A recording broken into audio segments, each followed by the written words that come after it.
Scary, scary ghosts. No, just kidding. It's me, the mayor of Video Game Town, Jared Russo. You're listening to the Video Game Town Hall podcast. And unlike The Nightmare Before Christmas, my head does not spin around with a different emotion. Although that would be a god-tier Halloween outfit to have a working head that spun around. You're listening to our Halloween episode, and with me today is Grant Bloody Bruner. Grant Booner. Oh, it's so much better. Oh my god. Listen, I am not against Halloween, but Halloween is unfortunately in that period of like, listen, man, we're already in the 2-month run up to Christmas, so Halloween has to get the fuck out of the way. My nickname for Halloween is usually Red Rum. That's when everyone on Twitter changes their name, but Twitter's sort of dead, so that doesn't really happen anymore. We will get into this at another point in time, but Grant is the biggest fan of Christmas in the history of fanboys for Christmas. It's true. I put up my tree over the weekend. That is way too early. It's not decorated yet, but I did have to dig out the tree from storage and assemble it. I'm already seeing Christmas ads. It is Halloween time. It is spooky time. The best time of the year. I don't want to see Christmas ads. Get them out of here. I fully disagree, and Halloween's fine. I don't dislike spooky season, but it's no Christmas. Save Christmas for like the middle of November. That's fine. How the Grinch saved Christmas, more like. I'm not even saying Christmas is bad. It's like the second best time of year. But like, just give me October. Just give me October. Give me my candy. Give me my spooky movies. And, you know, all the fun spider webs and cobwebs and pumpkins and Is this because you grew up with both Christian family and Jewish family, so the Christmas stuff is diluted for you? Because you're spreading it out over more holiday? No, we're just really big fans of Purim, which is also dressing up. Just huge Purim fans. Purim takes place in April or something. Just love C-tier Jewish holidays. I feel like all Jewish holidays are C-tier. Well, the high holidays are not C-tier, Jared. They're so boring. They're and the full of guilt, and there's no clearly gifts. A-tier holidays. Ugh, no, not compared to the fun ones, like the Hallmark fun ones. But with Halloween, I used to dress up as a kid as like a Ninja Turtle or Waldo or a Power Ranger or Spider-Man. Like they were like good fun costumes. Austin Powers, I went in 3rd grade. Infamously, I went as Dr. Fred Edison from Day of the Tentacles / Maniac Mansion. There you go. I went as Alan Wake one year. But that's much later. Not as a little kid. Yeah, that's true. I was Wolverine one year. That was pretty cool. Ooh. I was. This will blow your mind. I was really into the X-Men. We all were. Not enough. Let me tell you, the kids that I hung out around, they were all Power Rangers people, and I was like, motherfucker, Power Ranger. I'm all about them X-Men, baby. The hierarchy for me was Spider-Man animated cartoon and games, X-Men right there, Ninja Turtles for sure. I like Beavis and Butthead, Predators and Aliens, and then it was Power Rangers, you know. I mean, it was like X-Men and Batman were my top. Oh yeah, Batman was good too. I was really into, I was also into the comics of especially X-Men comics, but like obviously the 90s was a great time for Batman the Animated Series and the X-Men Animated Series. Yep. But you know, spooky season, I like spooky season. Being spooked is good. It's also, I feel like for me, the spooky stuff is so much more about just like the aura, the vibes, and much less about horror. It's also, I have a problem where it's like getting my wife to watch a horror movie is like, it's not gonna fucking happen. You're who? My wife. So you got to do it at least once. It's about the weather, and it's about I mean, for a lot of people, Grant, cover your ears. This is like the best sports month. Did you get all the sports? No, it's something to look forward to because like summer is so boring. There's like nothing going on in summer, but there's also a lot of games coming out, which is good. Too many, you might say. Grant, there are so many fucking games. I have been playing more new games this month alone, more than I've ever played in my entire life. It is preposterous. It's game time. No, but like this month in particular, there's like more than ever. I do feel like they put it was like a poorly paced year because there was a couple of months there where it was not nothing, but it was pretty light. And then everyone was just like, well, GTA's not coming out, so fuck it, dump it in October. It was genuinely the GTA got delayed, and then out of nowhere it was like, sorry, Silk Song, and then Hades 2 just got like surprise dropped. And then it's like, I wouldn't say that Hades 2 got. I mean, like the time from announcement, sure, but you could have done some math that Hades 2 was going to come out this season. Like it pretty firmly. I think Silk Song was way more up in the air on whether or not it ships in this year or at all. thousands of indie developers just burying their faces in their hands, being like, I can't believe we're going to sell no copies this week. Shit. Yeah. It is tough. Like, it is brutal, especially like if you had your plan in place and then surprise, eat shit. It's Silk Song time, baby. So too many games. Yeah. Yep. And for me, not enough spooky games. Transition time. We're going to be talking about spooky games. But before we do, we should talk about our Patreon and Ko-fi. Oh, that's right. How could I forget? Go to videogame.town/donate. You can find out how you can get involved. You can get more bonus content if you subscribe to our Patreon. For $5 a month, you can get a bonus podcast. Once a month, you get more content from us. We do some videos. We do some writing. Jared's been posting a lot of NFL stuff. So if you love sports and you go, Grant won't let Jared just talk about sports for an hour, you can go read his various thoughts about sports on our Patreon. And then if you want to help us, but you don't want to do the monthly subscription thing, you can help us on, you can, throw us a couple bucks on Ko-fi. And listen, we understand that it's tough out there. We're in a recession ? And we know that money is not flowing like it used to. So if you want to help us out, but you don't have cash, you could just leave some reviews, baby. Go to Apple Podcasts, go to Spotify, just give us 5 stars. Leave a little review. Say, hey, great podcast. Good going, fellas. And that would help us out immensely. We would appreciate it. Back to spooky. Leave them as little treats. Little treats sometimes are candies. Candies, Halloween time. Mm-hmm. Halloween time. Spooky game season. Too spooky. So I played through Plants vs. Zombies Replanted, and I'm playing through Chronos, the new Bloober Team game, after already having completed Silent Hill 2 a couple weeks ago. So I'm trying to do as many spooky games as possible. But it dawned on me that I only play big fuck-off AAA publisher, super like blockbustery, very popular, very big name brand horror games. And I don't play all like the small niche, like indie stuff or like all the scary pop-up Outlast Amnesia stuff. Yeah. I have played both Amnesia and Outlast. And I would say, yeah, I mean, like, it's not like I'm a Amnesia or Outlast like head or whatever. I'm not dedicated to it, but I think that they're both neat. I think Amnesia is way more interesting, especially because like as more entries go into that, where like Amnesia, Machine for Pigs, the Chinese Room took a swing at it and did their own interesting weird thing. But no, Amnesia, where it's like, you're not fighting, you're extremely weak, you're disempowered, it's like a very interesting thing, especially for like the time that the first Amnesia came out. That like people weren't doing that in any sort of meaningful capacity, and Amnesia is like a really important game for like, in terms of like not just horror games but like indie games. I think Amnesia was like a really important game. I think for me, like, I guess the best way to elicit this, I'm interested in things in which like, obviously combat is like the number one priority, but I'm also really interested in games that like completely get rid of and remove or circumvent the need to shoot or slash or bash. And that's why I'm drawn to things like Snake Pass and Katamari, where like the main, or even puzzle games, like the core is like completely different than just like violence. But with that being said, you'd think I would be into like hiding in lockers and like waiting for the perfect moment to like escape from a xenomorph or like I'm trapped in an insane asylum or whatever, and I have to like pick up like batteries for my little videotape, or I'm running through the woods away from Slender Man. But the reason I don't play a lot of these games is that like I am immune to being scared in that way.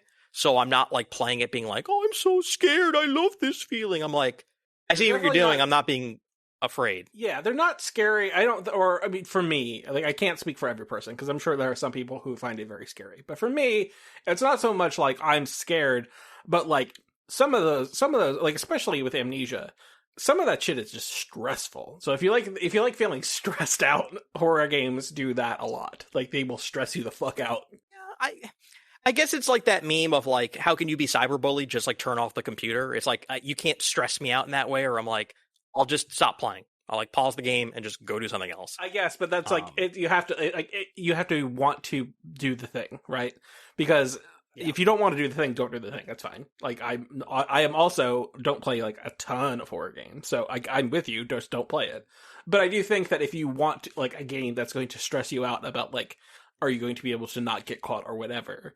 I think that there's something there. I would say that those games like Outlast and Amnesia are more interesting than like a Five Nights at Freddy's, let's say, that is like basically a novelty game where like the very first one came out. I watched Mary Kish play that game and I was like, oh, that's a fun little novelty.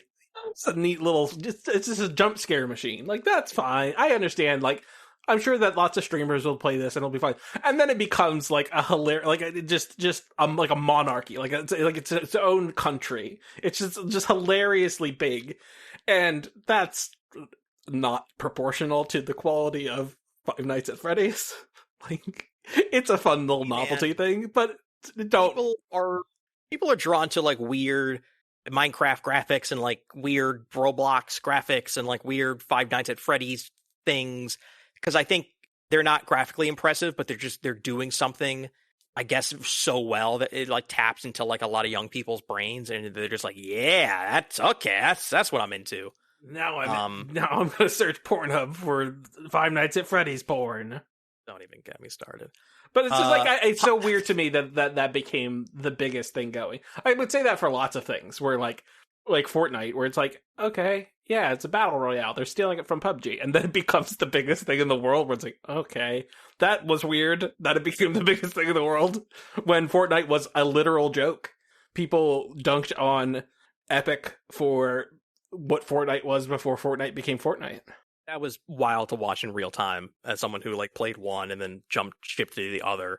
Although like PUBG had all these fucking problems and Fortnite had none of them, and so it made sense that the game that was like running better, running more smoothly, was on more platforms, it was free. Number one with the bullet, it had so much more going for it. Like if PUBG was free, I don't think that Fortnite would have ever been able to take over as strongly. I think the fact that it was that thing that people are talking about with PUBG but free was the secret sauce that allowed them to become a juggernaut. But it also looked cartoony. I don't know. Sure. But it's also like wild just to imagine like Epic was like Epic pre-Fortnite and post-Fortnite is also very weird to think about. Do the kids even know about Chuck E. Cheese anymore? So like, do they understand like the Five Nights? They do. Reference? They have to. There's still Chuck E. Cheese here in Delaware. Multiple Chuck E. Cheeses. Charles Entertainment Cheese. That motherfucker. Pasquale P. Pie Plate. Oh, the Italian drummer. During COVID, they kept the fake like ghost kitchens became a thing, and I once got by Charles Entertainment Cheese. I'm like, what is this pizza place? Let's try out this new pizza place. Nope, Chuck E. Cheese, and it was dog shit. I remember writing an article about that. I worked for a data journalism site, and we covered the like rise in like this one restaurant, and it was like actually just had the same address as Chuck E. Cheese's, and like people were ordering food, and it literally came in a Chuck E. Cheese box. Like on the box, it was a Chuck E. Cheese pizza box. Insane. I think what I like about the horror genre, if I end up playing like a Evil Within or something along those lines, Ghostwire Tokyo, like a little bit, things that like kind of dabble in that space.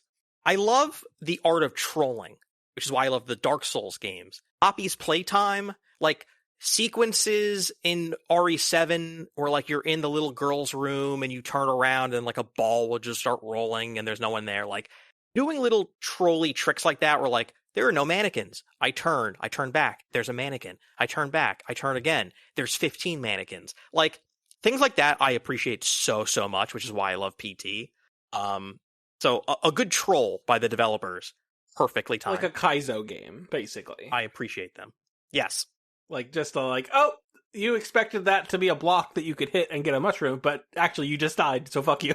Yeah, you expected the apples falling after they were done, but then the apple falls up and kills you. Stuff like that. You're dead. Sorry.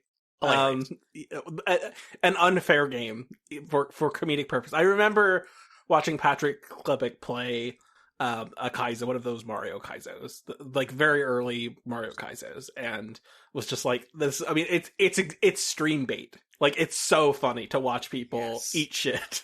The compilations of every FromSoft game where there's like one crazy thing that comes out of nowhere, whether it be a boss resurrecting himself without a head, or someone hiding behind a kite just dive bombing you. Stuff like that are like so like the best moment of the year for me when those things hit. I know. So this is going to be controversial, Jared. The best spooky season game, Majora's Mask. That game is just the spooky season : the video game. All right, have your fun. I'm not joking. I'm serious. It is the most moody. It's not a horror game. I mean, it is a little horror-y, but like it's a tiny bit. It's really spooky. I think it's like a legitimately great. Like when you wrote down spooky games, I was thinking like Majora's Mask. We need to talk about Majora's Mask. What about Soma? You ever play Soma?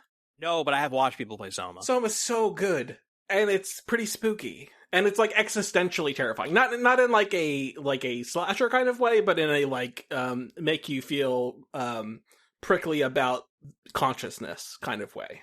There's a bunch of games that are like that, like Mouthwashing and what's that nun one that came out like a year or two ago? Oh, Indica?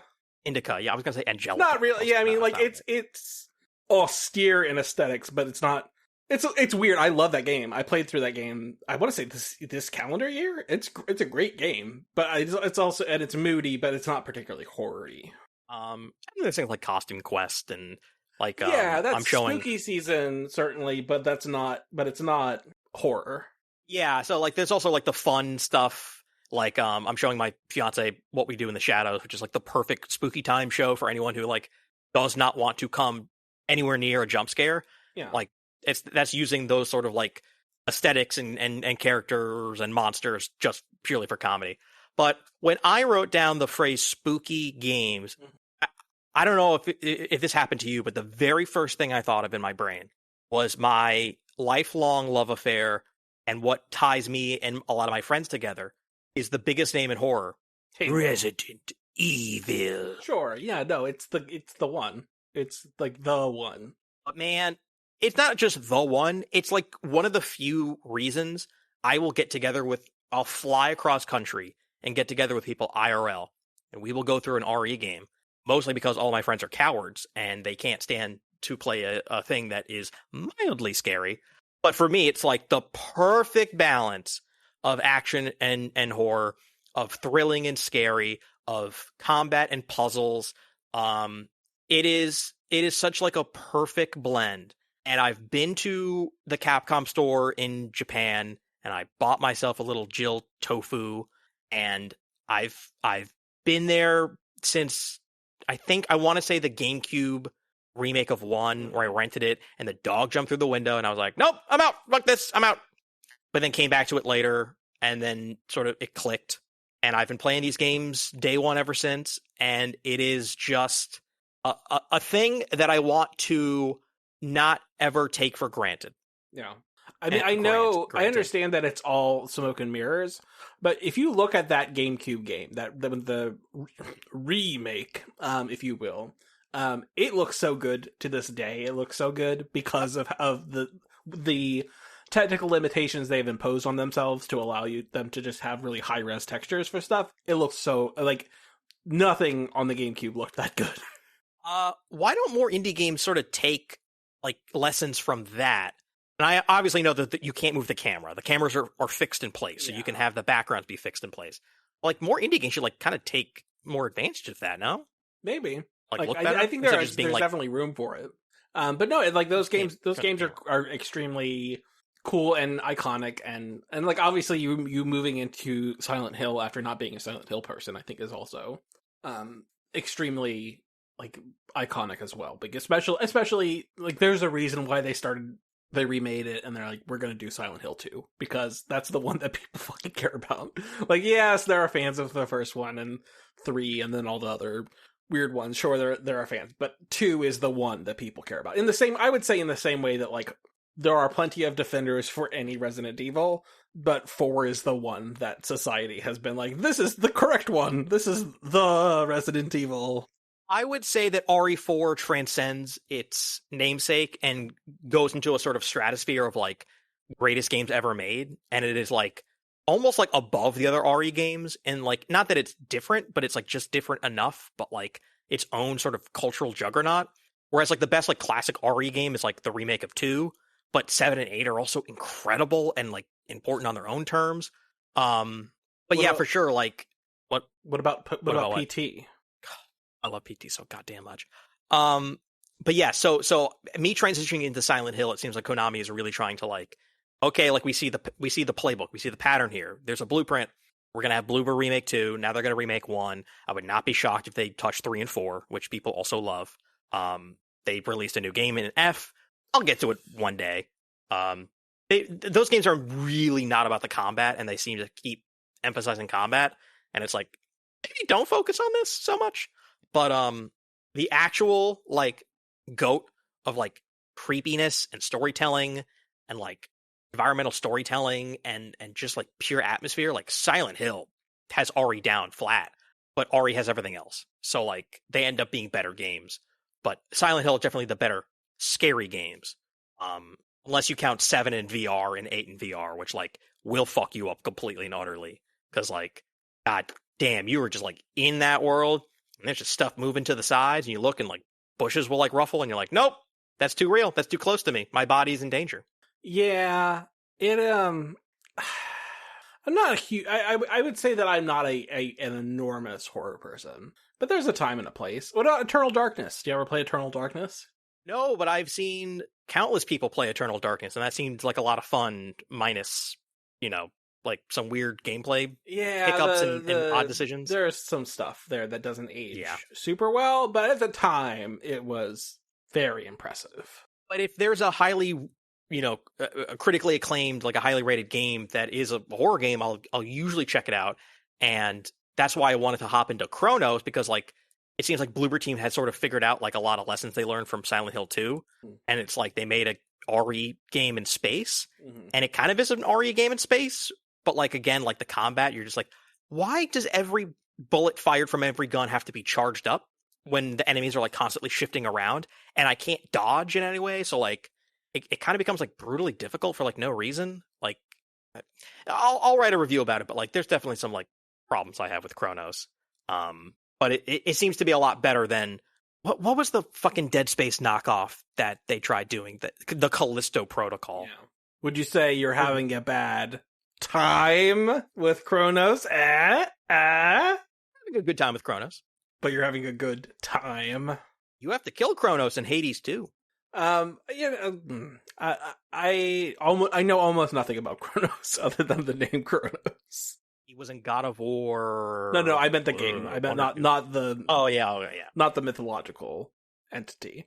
Chronos, the game, is just RE in space, and you got a lady with a big helmet, and you shoot guns at monsters with like big tentacle arms. And it seems like you're in like Eastern Europe, and there's like time travel stuff to it. So it's like you're going back in time and forward in time, and yeah, pretty much. Yeah, that's all you need to know. People love time travel. Like creepy time travel, where it's like that exploded barrel can be Tenet rewinded so that it becomes an exploding barrel again.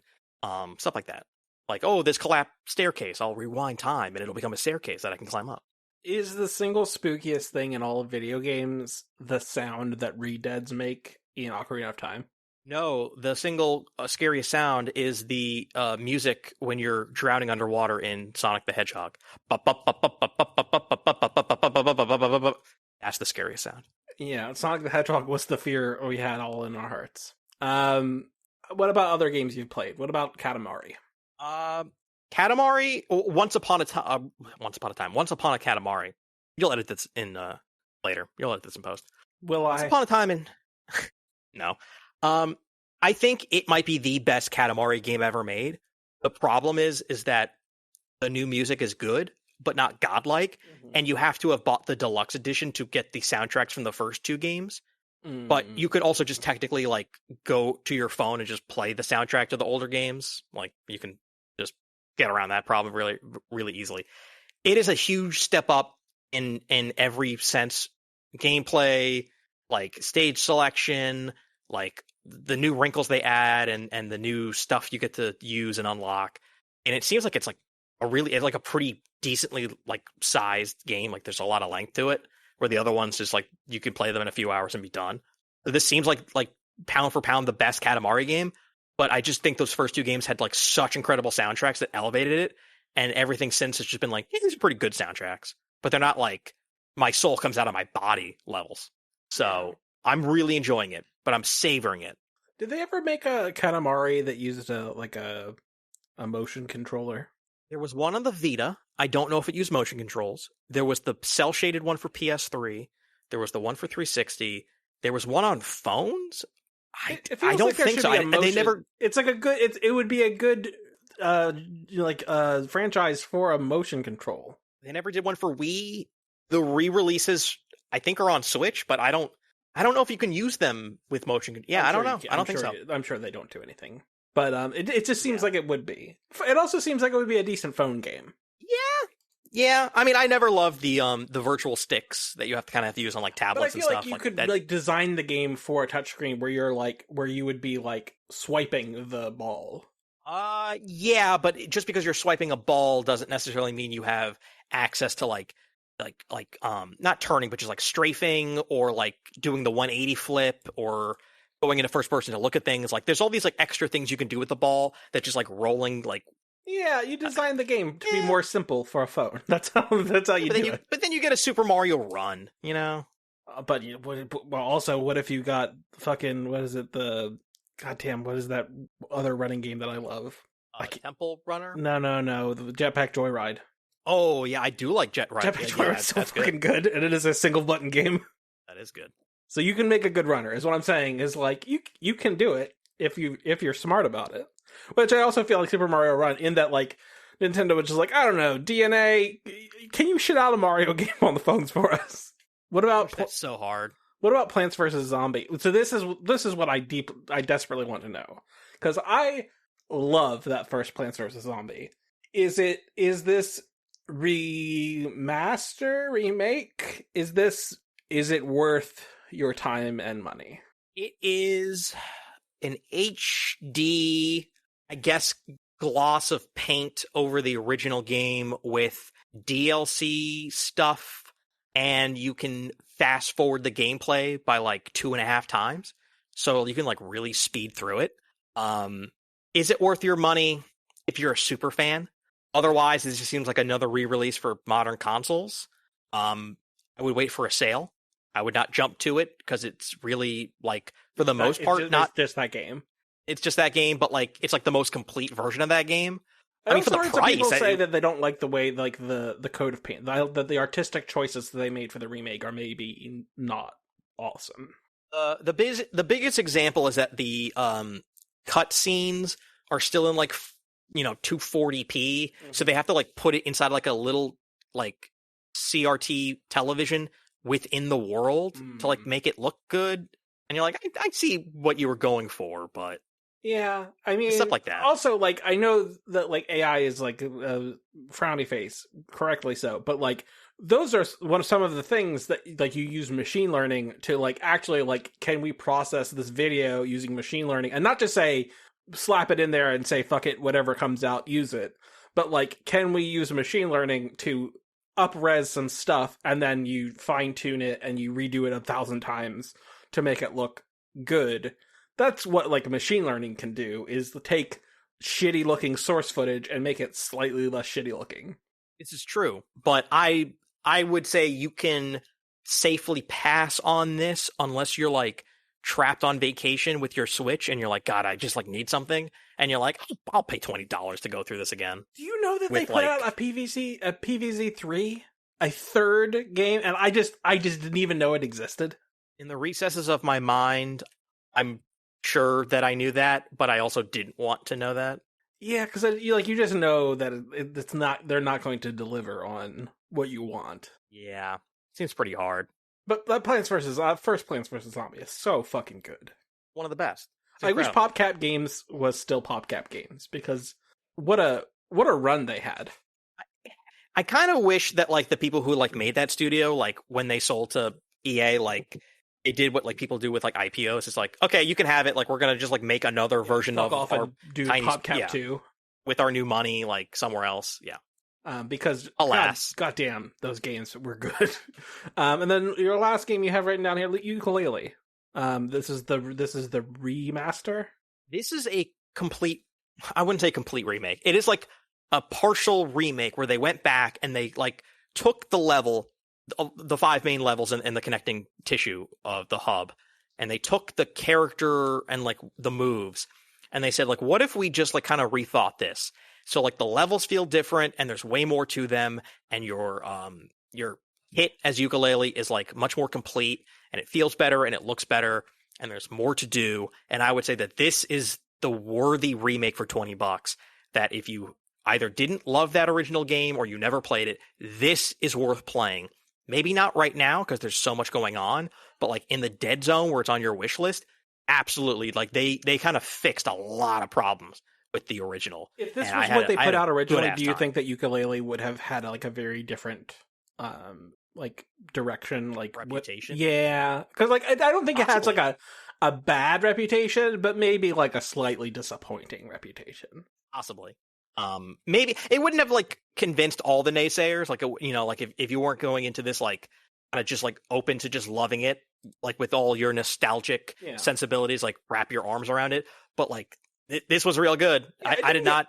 It didn't get terrible reviews or anything, but I was more like, okay, yeah, if you're a freak for those fucking N64 games, here you go. But like normies, stay away. I definitely didn't regret my time with it at all. I didn't regret my time with PvZ either, which was good because there were some games I bought this year. I'm like, boy, I fucking regret paying for this shit. Ukulele was like they did it. Like good job, good for them. The thing.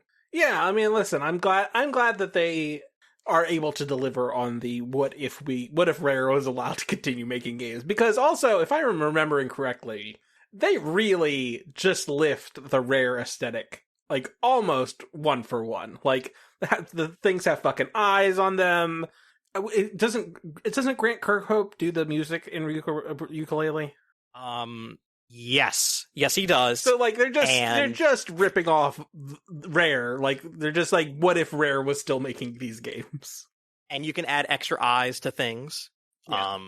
There's like costumes for the characters. So they talk like, yep. And there's like a lot of quality of life improvements, and that game is much more fully complete. I would say that obviously Banjo-Kazooie for me, like I have to look around and make sure no one is listening to this. I think Banjo-Kazooie is better than Mario 64, but Banjo-Tooie sucks, and this is so much better than Banjo-Tooie. Like this is better than Nuts and Bolts. Like this is a very, very, very good game, where the original Banjo-Kazooie was like an all-time great game. I guess, but it's like, you're saying like a Honda Civic is better than like the first car. Like, yeah, sure, I guess. But like, Mario 64 is like, how do you make a Mario game in 3D? How would you do that? I think Banjo-Kazooie is better than Mario 64. Yeah, sure. I guess, but also Banjo-Kazooie could never have existed without Mario. Like, it's not even a question. Like, could a thing called Banjo-Kazooie exist? Yes. Could it be anywhere close to what it is if Nintendo hadn't shown people this is what you do? This is a platformer in 3 dimensions. I think, like, you can see what other people were trying to do with 3D and platforming and like action adventure games before Nintendo laid it all out and go, yeah, this probably would have taken people a long time to get there. It feels better to play now. Like, I think I like the levels more, I like the enemies more, I like the collectibles more. Does it have chain chomps in Banjo-Kazooie? I think the formula of like go into a world, do a mission, pop out, that like Galaxy did and Sunshine did, like I like it the least in 64. There's just like, there are things about 64 that like kind of rubbed me the wrong way back in the day. Some of the levels just feel like weirdly empty. There's like a weird difficulty spike. Some of it didn't even feel like a Mario game. It was like, well, it's kind of not creepy, but just like kind of, some of these levels are like kind of a little scary. Spooky, you might say. Spooky, you might say. You haven't been playing anything spooky. Oh, wait, a vampire game? It's true. I have been playing a vampire game. Bloodlines 2 came out. I wouldn't say that I'm like wildly. I'm probably I don't know, 6 hours in, something like that. It's pretty cool. I think that the biggest criticisms are about the depth of the combat and perhaps not having like one of the things about the original Bloodlines that people really like is that you can really choose to like role play, like pick a direction in how you want your character to be and go really hard in that character. Like if you want your character to be like the biggest piece of shit, you can make your character the biggest piece of shit. And you're probably going to have a hard time doing that because with I don't know how familiar you are with Vampire the Masquerade as a setting. The vampires are huge dicks. Like vampire culture is just run by the worst fucking people. Like they're so shitty, and you can do dirt and definitely like fuck people over, but when you're talking to people who have power, you just have to be like to not have shit come down on you. You have to be a lickspittle like all the time. You have to like kiss their ass. If you're talking to somebody who has power, you're doing the dance, like the societal dance of like you can't like step to them in this way. You have to do it in a more subtle way. It's kind of just the way they are. And like obviously they're talking like the Masquerade also deals with you have to have like this facade so that normies can't tell that there are vampires running around, because that would be bad. You wouldn't want that to be well known. Although I do think that to some extent you just have to accept that like those games, or like not even just these games, but like or the setting, but like kind of like any setting where there's like lots of vampires or like, you know, creatures, that has to accept like, yeah, humans don't know that there are fucking like 800 goddamn vampires in this city. You have to be like, humans must be very dumb. Like really dumb. If there's like one vampire in your city, like if New York had one, maybe 2 vampires, you go like, yeah, they could probably like hide out and not be caught. But if there was like fucking 1,000 vampires in New York City, I think that we would eventually catch on and be like, that's people with big old bites in their neck. That's pretty weird. I don't know. It's like a city of like 12 million. Yeah, but if there was 1,000 vampires, you don't think that we would catch on? I think if they just like didn't leave bodies around, then all the like missing people would people go missing. Man, vampires. I would say yes. If you expect Bloodlines 2 to be like a more built out Bloodlines 1, you are going to have a bad time. I think that if you go in and take it for what it is, which is like the Chinese Room taking a game that was like half finished and was on the brink of being abandoned and turning it into a finished product, I think that it's so far for me, it has been pretty good. It's been a pretty entertaining, like kind of neo-noir. Like you have a detective vampire dude in your head the the entire time, or at least so far for me, and that's been pretty neat. You're also like kind of like a stranger in a strange land to some extent. You're like awoken. You are in a torpor state. Your character is in a torpor state. You're from like 100 years ago, and you're woken up in the year 2024. Like surprise!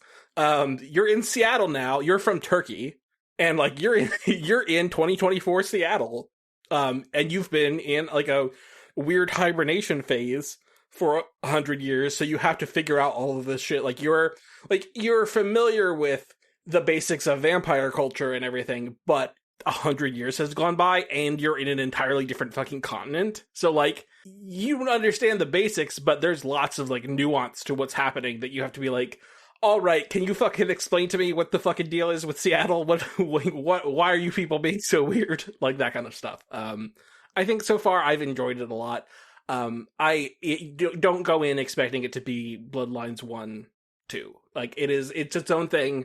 It is set in the same universe as, you know, Vampire the Masquerade, but don't go in expecting it to be a revolutionary role-playing experience. It's not that. It is a salvage job that I think has been done pretty effectively. Does the character walk around? It's like, what happened to the Great Kaiser? The Great War? No, thankfully, no. And I've also played Dispatch, the first 2 episodes of Dispatch. By the time you're hearing this, I think 4 will be out. and they are being released 2 at a time for the next couple of weeks. And there are 8 total. And I would say the first 2 episodes have me very impressed. Like I think I went in kind of like, because I'm not a huge superhero person at this point in my life. I think I was a little bit skeptical, but I was obviously interested because of like the connection to Telltale and like, hey, we're doing this like an episodic game. We're doing this, a superhero choose your own adventure type storytelling. And so I think so far I am excited to know what happens next. Like when I played through it all in one night, both episodes in one night, because it's like I just wanted to keep going. It's like when you find a really good book and you're like, okay, I'll read 2 chapters, and then you get to the end of 2 chapters, you're like, well, fucking, now I want to know what's in the 3rd chapter. Like, I want to know what's in the next one. I think it's very much they figured out how to wield that episodic storytelling correctly, in that like it's not like there's it's not like, oh, the second episode is the hugest cliffhanger. It's not. It's just like, oh no, I want to know what happens next. What are they doing next? How does this continue? And I think that they do it really well. So I would say definitely check it out. I think it's $30. So you can definitely wait until it's done if you're not into the episodic nature of things. But I'm having a great time so far. If I pay that price, do I get all 8? Yeah, you get everything. You don't buy it piecemeal. You just buy all the episodes. Good. Yeah. Because I remember when Telltale was at the peak of their powers, and I couldn't wait for I was like, oh, like I want to find out what happens next. And then you wait, and you're like, I understand why they divided these up, and it like makes sense to like storytelling wise to like have these contained episodes. But I just want the finished thing all in one. Like I kind of binge it, quote unquote, or I want to play a complete game.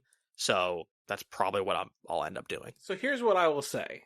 One of the problems with the way that Telltale structured things was their shit was not buttoned up and ready to go. Like, they would be like, hey, 2 months in between episodes, and you go, okay. And then they're like, oh, bad news, we're not done. Actually, we're going to need more time. Which is fine how video games go, but, like, at least so far, at least to my understanding, is like, this game is finished. They are just releasing it episodically in such a way that like it is being released over a series of weeks. So like they're releasing 2 episodes a week. They're not like, hey, a couple of months from now you're going to play another episode. It's like, no, next week you'll play this, and then the next week you'll play this, and then the next week you'll play this, and then you'll be done. Grant, I don't have a quiz for you. Okay. What I have is a challenge. Mm-hmm. I'm going to challenge you, and I challenge myself to pick the 5 best Halloween candies. But we're going to do it as a draft. Okay. So we are going to go back and forth. You get a team of 5 candies. Okay. And I have posted the list on our podcast agenda. And once you take a candy off the board. Okay. I can do now, this. I will make the teams. I will give you the first pick.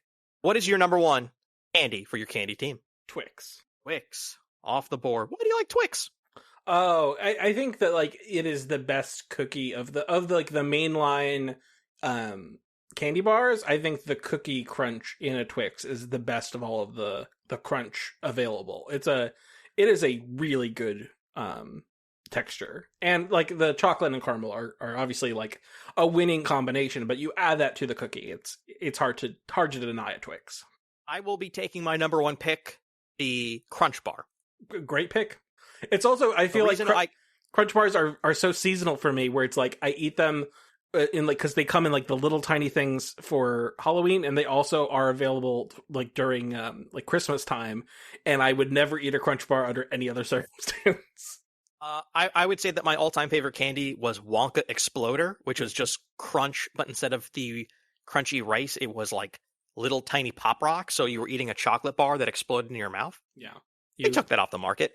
Too explosive. So my next one, I gotta go. So this just says Reese's. I'm gonna assume that Reese's Cups.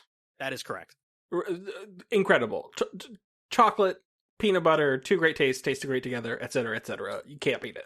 I feel like that would be most people's number 1. It's great. It's really good. I'm gonna go. I'll go safe, and I'll take Snickers. It's great. Snickers are incredible. Snickers is very good. Some people don't like nuts. That's fine. Yeah, but the salty and sweet, it's pairs so well.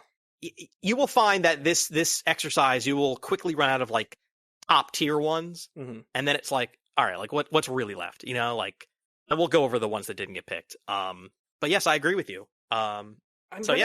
We've all taken chocolate things. Yeah, I mean, I do lean more chocolate than like a fruit, but I'm going to go with a fruit here, and I think this might be a little controversial. Swedish fish. Wow. Lingonberry flavor. I'm into it. Swedish fish. I have a fun story. Mm-hmm. I need to find this man's name. No, that's not his name. Stone Cold Steve Austin. No, hold on. Who's the bald guy who was the head of 343 Industries? Oh, I don't know. Frank O'Connor. Okay. Pause for editing. I went to Comic-Con, New York Comic-Con one year, and 9 a.m. they opened the show floor, and it's like the first day, so there's like not like a ton of people. There's a good amount of people. And I just casually walk in, and walking around, I see an empty table with one chair. It's Frank O'Connor.